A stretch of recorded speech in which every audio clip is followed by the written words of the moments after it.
আসসালামু আলাইকুম রহমতুল্লাহ। তোমার নাম কি ভাইয়া? মোহাম্মদ শুভ আহমেদ। তোমার নাম? মোশারফ।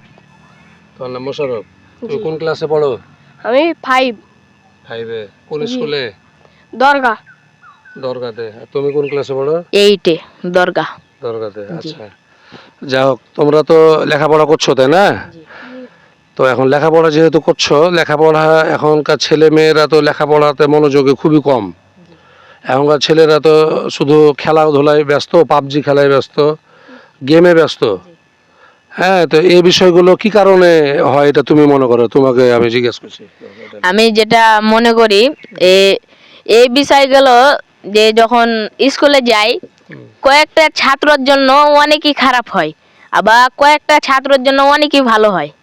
যে একে একলাই দোষ দিব তা না, আবার ওকে একাই দোষ দিব তা না, আবার ওই একাই ভালো তা না, সবাই খারাপ সবাই ভালো।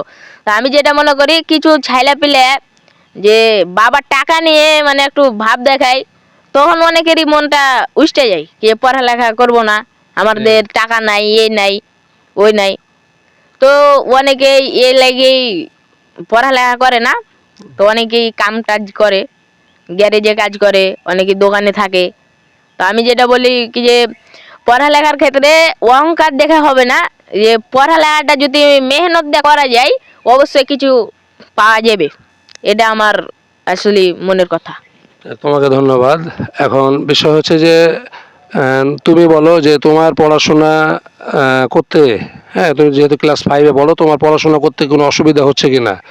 বই পুস্তক খাতা কলম পেন শার্ট যাবতীয় সব কিছু পাচ্ছ কি তুমি? জি না,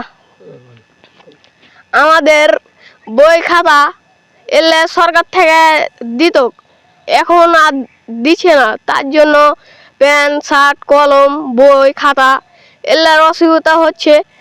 তো কেউ কেউ পাচ্ছে। পরিবার থেকে কি পাচ্ছ না? দিচ্ছে না বাবা মা? দিচ্ছে, কিন্তু টাকা তো আর হচ্ছে না। ওদিকেও যাইছে ওদিকেও যাইছে। বাবা কৃষি কাজ করে, এমনকি একলা পাচ্ছে পারে না। ওদিকে 1 ঘন্টা ভুই করে, একজনারই কাজ করে, কেহরের করে না, একজনারই করে। ওর ঘে 1 ঘন্টা ভুই করে, ওখানটাতে হয় খায়, ওখানটাতেই হয়। যেমন মেশিন ছিল একটা, ওখানটা বেচে খাইলে।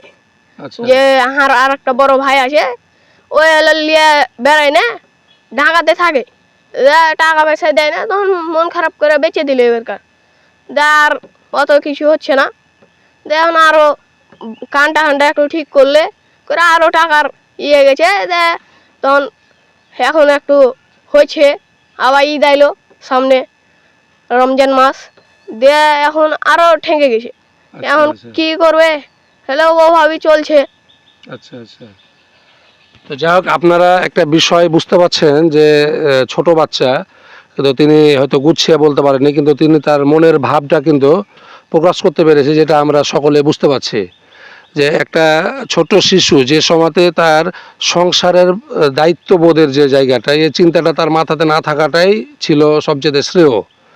কিন্তু সে বিষয়গুলো তিনি কিন্তু সমস্ত কিছু কিন্তু মাথাতে নিয়ে বসে আছে। তাহলে এই বাচ্চাগুলোর মাধ্যম দিয়ে আমরা কেমন করে লেখাপড়া আশা করি?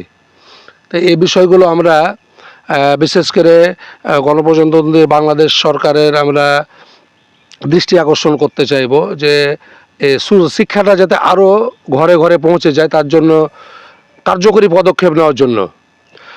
তো আর একটা বিষয়, তো তোমরা তোমাদের লেখাপড়া ভালো হোক, তোমাদের লেখাপড়া যাতে সুন্দর হোক, হ্যাঁ, তোমরা যাতে উজ্জ্বল ভবিষ্যৎ বাংলাদেশকে জেনে গড়তে পারো, তোমরা বাংলাদেশের জন্য একজন সুনাগরিক হিসেবে, বাংলাদেশের জন্য বড় ধরনের একজন ডাক্তার ইঞ্জিনিয়ার ম্যাজিস্ট্রেট থেকে শুরু করে বড়ভাবে উদ্যোক্তা হও, এটা আশাবাদ ব্যক্ত রাখছি। হ্যাঁ, তোমাদের সফলতা কামনা করছি। ধন্যবাদ তোমাদের।